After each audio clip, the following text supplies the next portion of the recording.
மயிலாடுதுறை மாவட்டம் சீர்காழியில் பங்குனி பிரதோஷத்தை முன்னிட்டு சட்டைநாதர் சுவாமி கோயிலில் சிறப்பு அபிஷேகம் நடைபெற்றது.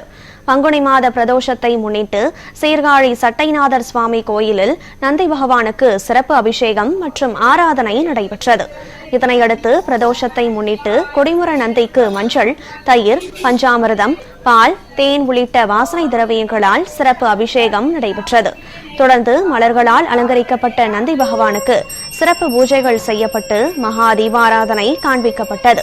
இந்த நிகழ்ச்சியில் திரளான பக்தர்கள் கலந்து கொண்டு பக்தி பரவசத்துடன் நந்தி பகவானை வழிபட்டனர்.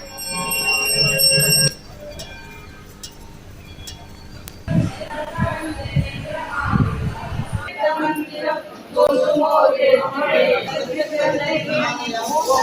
சிவாய.